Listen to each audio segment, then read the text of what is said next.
Hello sir, আসসালামু আলাইকুম। ওয়ালাইকুম আসসালাম। কেমন আছেন? আলহামদুলিল্লাহ ভালো আছি। আপনি কেমন আছেন? আলহামদুলিল্লাহ স্যার। স্যার আপনার নামটি বলবেন এবং কোথা থেকে এসেছেন? আমার নাম বুরহানুদ্দিন, আমি কিশোরগঞ্জ থেকে এসেছি। ওকে। স্যার আপনার ডিভাইসে কি ধরনের প্রবলেম হয়েছিল এবং অ্যাপল গ্যাজেটস কেয়ার আপনাকে কেমন সলিউশন দিয়েছে? আচ্ছা, আমার ডিভাইসের সমস্যা হলো হচ্ছে যে এই ৩ মাস পর আমি নতুন একটা মোবাইল পারচেজ করছি আপনাদের বসুন্ধরা অ্যাপল গ্যাজেট থেকে। ৩ মাস পরে আমার ডিভাইসটার মধ্যে ডিসপ্লে ইস্যু চলে আসে। ওকে। ডিসপ্লেটা অ্যাকুরেট কালার আসে না। যার কারণে আপনাদের এখানে আমি কমপ্লেইন করি। কমপ্লেইন করার পর ওনারা বলে যে যেহেতু আপনার ওয়ারেন্টি আছে সে অনুযায়ী আপনার এই ডিভাইসটা বাইরে পাঠাতে হবে। সেক্ষেত্রে আমাকে ৪৫ থেকে ৬০ কর্মদিবসের সময় দিতে হবে। তো আমি আমার এই কমপ্লেইন জানিয়ে এখানে আমার ডিভাইসটা রেখে যাই। আজ ডিভাইসটা নিতে আসলাম। স্যার কতদিন সময় লেগেছে?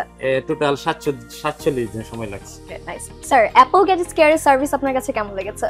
হ্যাঁ, অবশ্যই ভালো লাগছে, কারণ ওনারা যেহেতু একটা নির্দিষ্ট সময় ধরে আমার এর ভিতরে আমাকে সেই সার্ভিসটা দিতে পারছে। অবশ্যই অ্যাপল গ্যাজেট ভালো সার্ভিস দিয়েছে। Thank you so much sir. Apple গ্যাজেটসের সাথে থাকার জন্য ধন্যবাদ। আপনাকে অসংখ্য ধন্যবাদ। Apple Gadgets care, repairing Apple, restoring smile.